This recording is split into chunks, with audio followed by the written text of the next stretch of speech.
Hey there, and welcome to this episode of Cinema Crunch. My name is Rose Donahue, and we are filming at the Quantum Arc Media Studio in Las Vegas, Nevada. Technology has done so much to impact filmmaking. Today, we'll be talking about motion capture for both film and video games with stuntman and co-founder of SuperAlloy Interactive, Eric Jacobus. Thanks for having me. Thanks for being here, Eric. Super excited about it.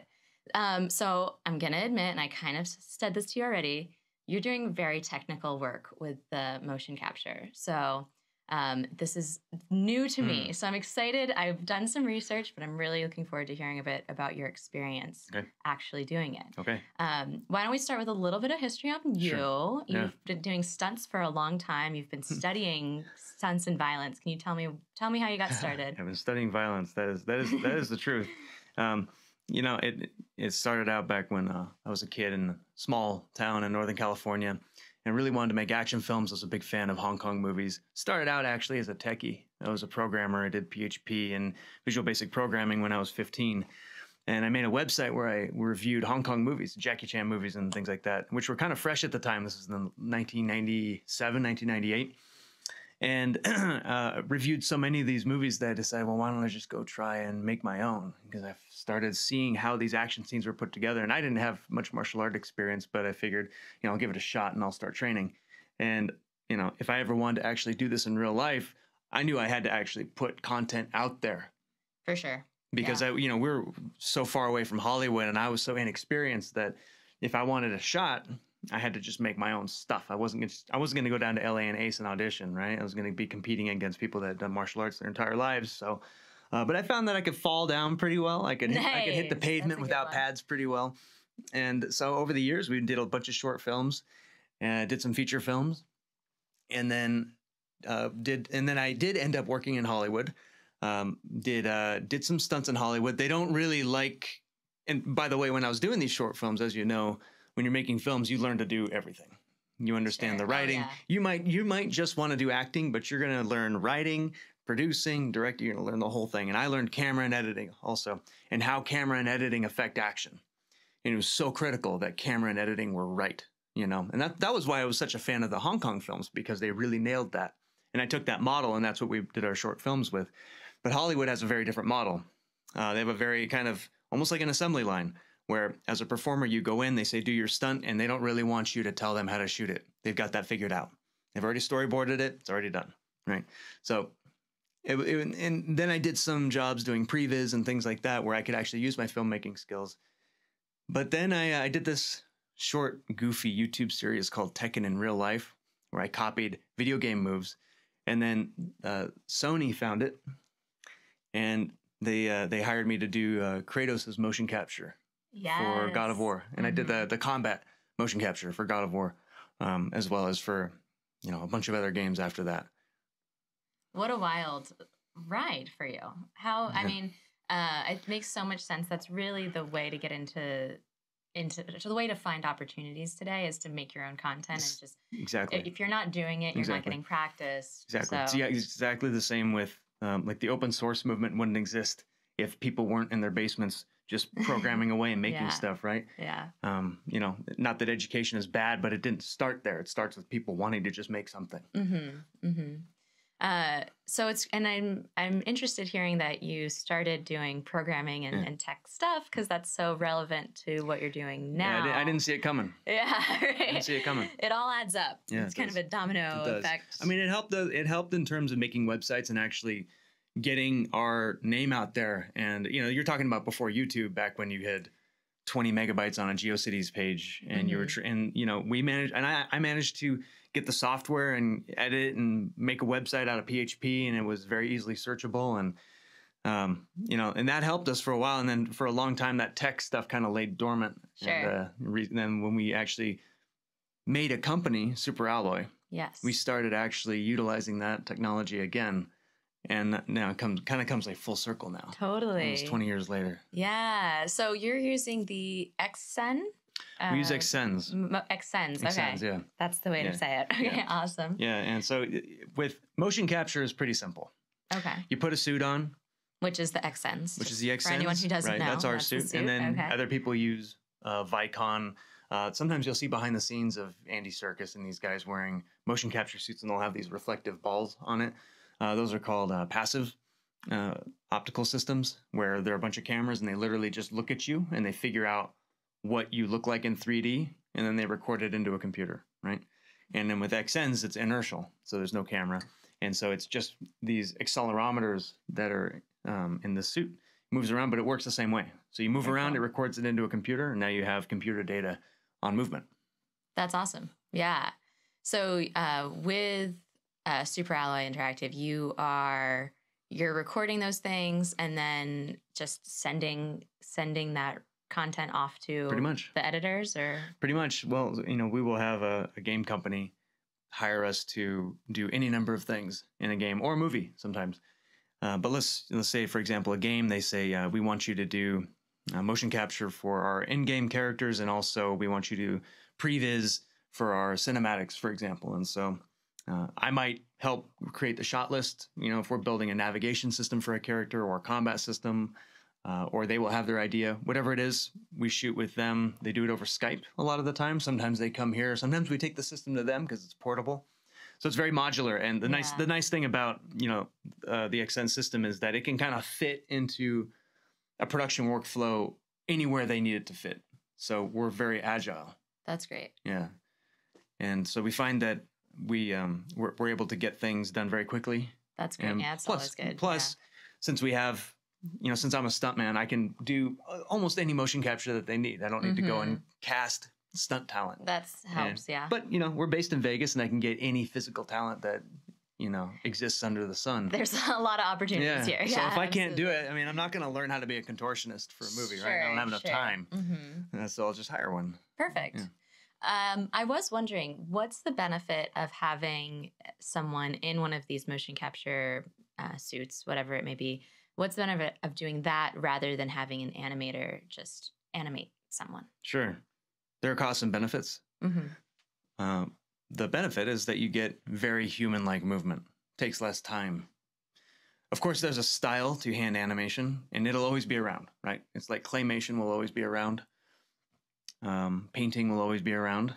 And then photography made realistic painting, in a sense, right? But people still paint. And so it's a stylistic choice a lot of the time with game companies.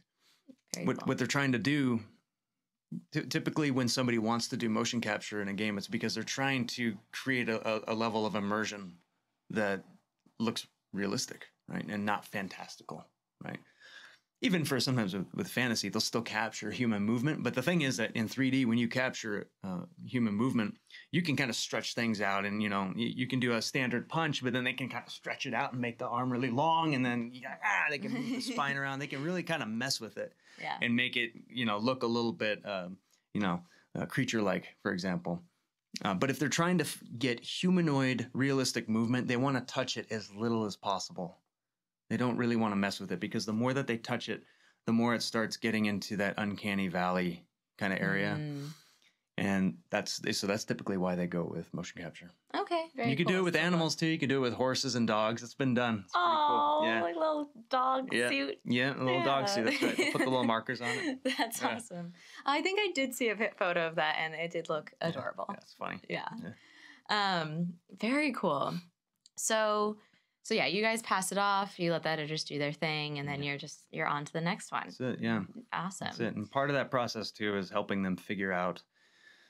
They give us the moves, but then part of what we do also is help them understand, or help them to decide on kind of like a style of action for their game.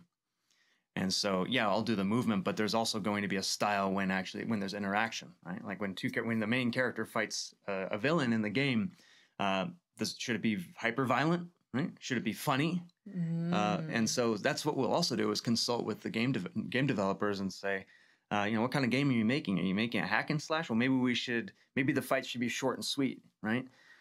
It just depends on, and that's kind of the action code that we help them develop. And we figure that out. We figure out how to make an action code based on a bunch of different criteria. Okay. When you say action code, that's the style of fight. It's the style of movement. It's the choreography. It's sometimes it's where they put the camera, for example, in like in a cinematic scene in the game, or for a movie, obviously. And editing too. Editing affects that code. Sure. The way that you edit a fight scene together, how much time the human eye has to focus on a piece of action, that determines how people receive that action. Yes. So, my gosh, I'm so in the level of depth you have and knowledge you have about fighting and people perceiving fighting is just fascinating. It's because I had to do it for 20 years to make these short films. I had no choice. You had to learn it, yeah. I had to learn it. If you're going to be the best, be the best. Yeah, kind and of thing. you have to learn all the different styles, and it was you know, it was a requirement that I learn how to edit this. What you're hearing is 20 years of failure. Okay. Right, and 20 years and some successes, obviously, but you know, doing a lot of this stuff and directors saying, yeah, but that editing's too slow. I'm trying to get people confused. People would say that kind of stuff, you know, or oh, this choreography is too it's like it's too G-rated. It really needs to kind of send a message that this guy's dangerous, right? Things like that. So, you know, as an amateur choreographer back in the day, I would go in with this kind of vision of how I wanted things to work, but I wasn't taking into consideration what the audience was and what the product was. Yes. And that stuff is what determines what kind of code you're going to use. So key. Yeah. Yeah. Yeah, I think that happens for a lot of beginning filmmakers, right? It's about the art or whatever. Our vision, Exactly. but it has to serve the audience. Totally. And if it's not, then you're just, why make it? Yeah. You know? Yeah. And we had talked a little bit about the anthropology of violence as well. Yeah. So how have you used that study to inform your filmmaking? Well, if you think of choreography as planned movement, then action choreography would be planned violence. And, you know, my motto is that if we want to understand choreography, we really need to understand violence. And that can be really uncomfortable for people. But you know, we're adults here, and what we will do is like my study goes into the neuroscience and the anthropology of how humans not only do but perceive violence, right? And you know, what is it about humans that is particular in that we have wars, civil wars, blood fused, we murder, we use tools, we use weapons, and no animal does this, right? And the short answer is that humans have a mirror neuron system that is far more complex than other animals' mirror neuron systems. And essentially, the way that the mirror neuron system works is that when I grab a banana, for example, right, a neuron fires in my brain. When I see somebody else grab a banana, that same neuron fires in my brain. So what my brain is doing is creating a simulation of what I'm seeing other people doing. Okay. And I might act on that. I might not. If I see violence, I might act on that. I might not. Right. What I'm doing a lot of the time. So, you know, if somebody's going to reach their hand out and do this, then I can read their intention, and that's what everybody is able to grab something. Yeah. So what we're actually doing is we're creating a simulation of the intentions of people around us. That's what humans do from birth. That's how we learn. That's how we learn. It's how we learn language. It's how we learn social cues. And some people have deficiencies in this, and they have a hard time picking up social cues. Some people are inundated by it, and they get too much social cues, and they have to put headphones on. I think autism has this problem sometimes where they're actually over inundated with social cues. And so with that, the thing about human violence then is that if we're in a fight, not that we ever would be, but if we were to get into a fight, right? Yes. And you made me angry, and I went like this, and I reached behind my back. Yeah. You immediately create a whole list of intentions, potentially, of what I could be doing. Whatever you could have back there. Right. So if you're expecting a worst case scenario, like I have a gun, whatever it is, you might then go for your gun first and kill me. That's how human violence escalates. Animal violence doesn't have this problem because animals know exactly what weapons are at stake.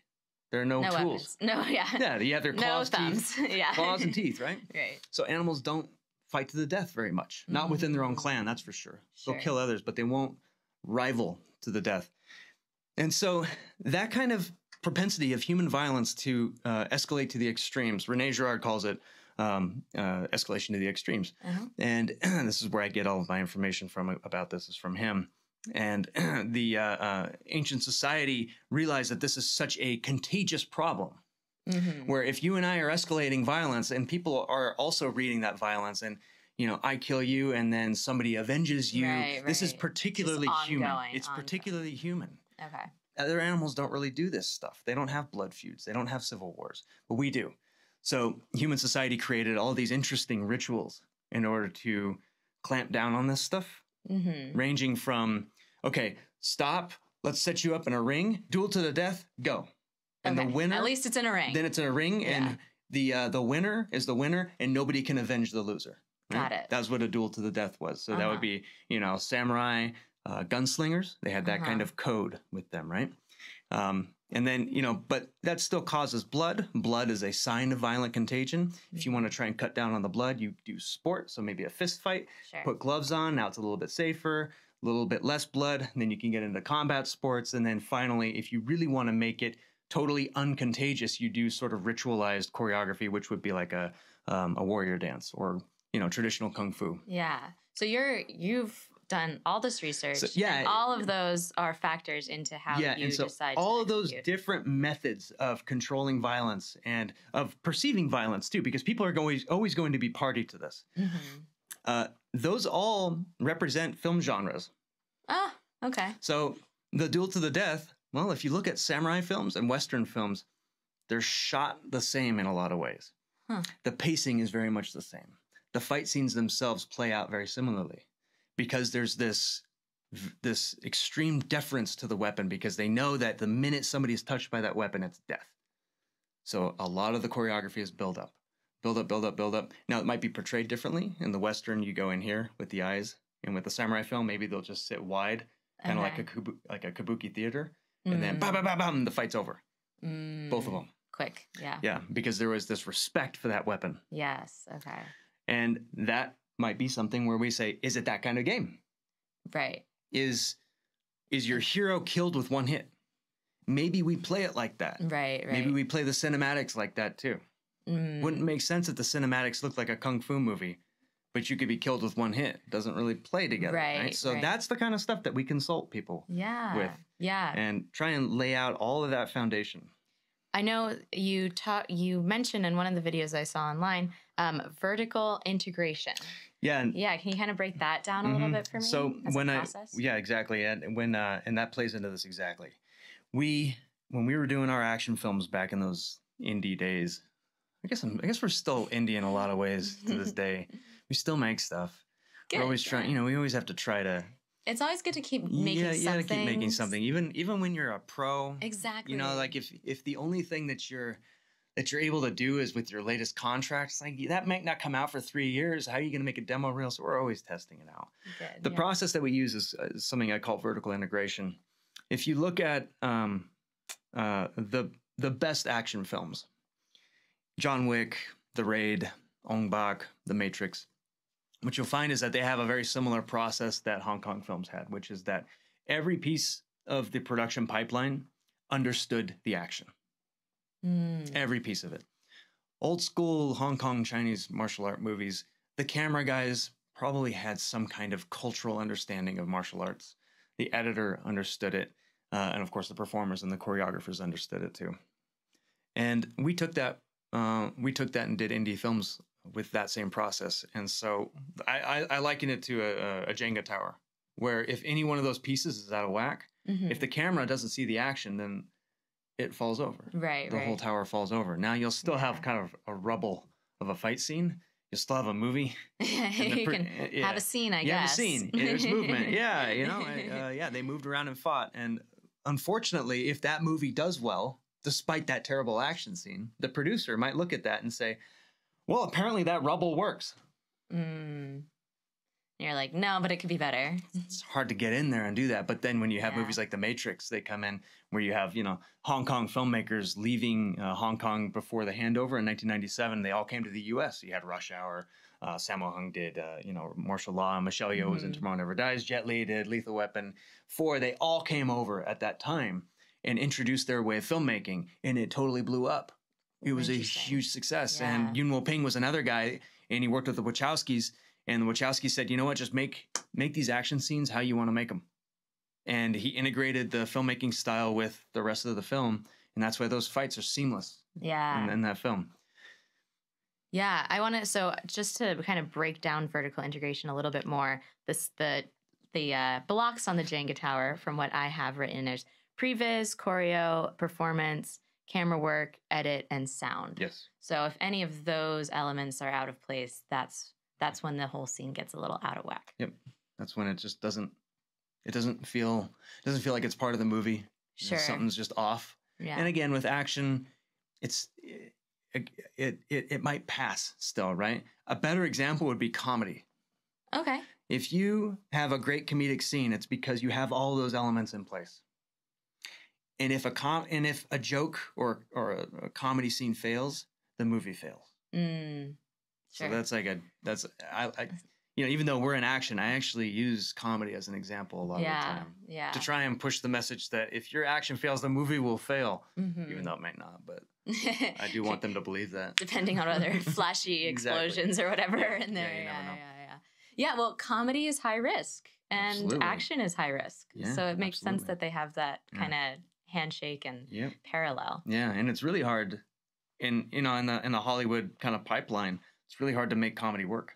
I think that's why the sitcom is such a success, is because they made that work within that pipeline. But I mean, making like another Pink Panther film, it's almost impossible. You can't do it because you have to have your camera and editing department on board with the comedy, and you don't even know who the editor is when you're shooting it. Sure. So you just don't really get those films unless they're these indie films.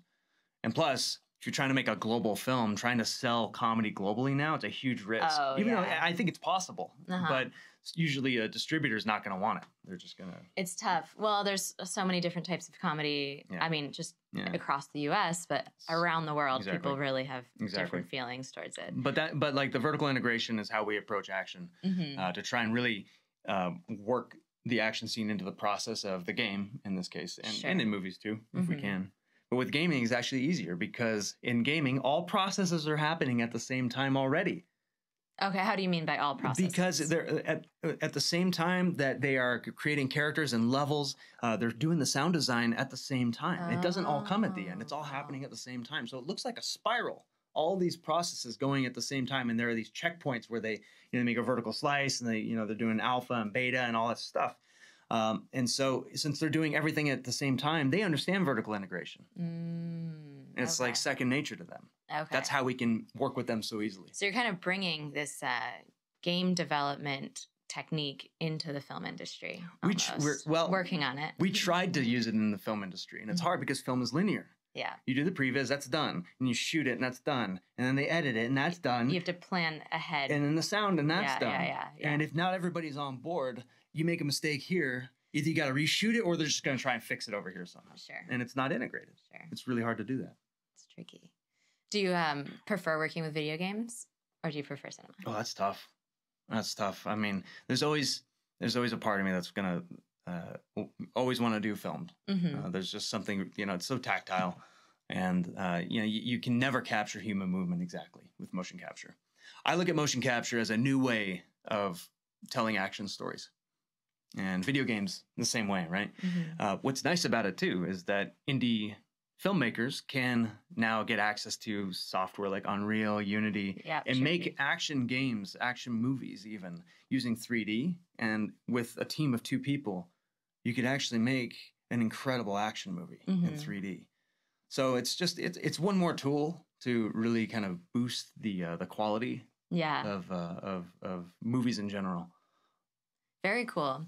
Well, are there any other takeaways that you want to share either about the tech behind motion capture or your experience in stories? I know it's a broad question. That is a broad question. Tips or tricks for someone getting started? Okay. I would stick to my philosophy. When we started SuperAlloy, we had a motion capture suit, and we were going almost door to door to indie game companies because we needed to make a demo reel.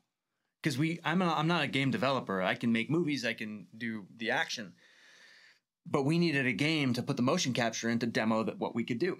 Sure. And so we would go to these indie developers, and some of them we would almost work for free just to get the footage right at the beginning, and then we also went and I ended up learning how to use Unity in order to make our demo reel. That's great. And that was the only way for us to actually prove that we were doing this, And I think that that goes for almost anything in the industry and in media.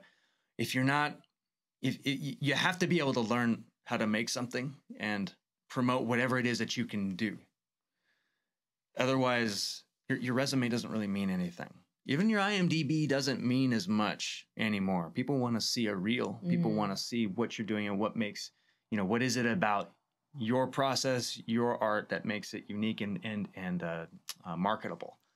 Very cool. And if you can actually get your hands around the means of production, which it's free to do almost anything now, then you can get that information out there and show how you can, and that's how you can innovate too. Yeah, totally. I think if you're innovating, you're going to do fine. That's a good way to look at it, for sure. Yeah, that practical experience. The internet's an amazing thing, and keep creating new things. That's right. I love it. Very cool. So where can our audience find out more about you? You can find us at SuperAlloy Interactive.com, excuse me. And I'm on Twitter as Eric Jacobus, and YouTube is Eric Jacobus also. Very cool. Well, thank you so much for joining us today. Thank you. It was awesome. My gosh, I can't believe it's over. There's so many things to talk about. Well, next time. Part 2. Yeah, totally. And thank you all for tuning into this episode of Cinema Crunch. Again, my name is Rose Donahue, and we're filming at the Quantum Arc Media Studio in Las Vegas, Nevada. Catch you next time.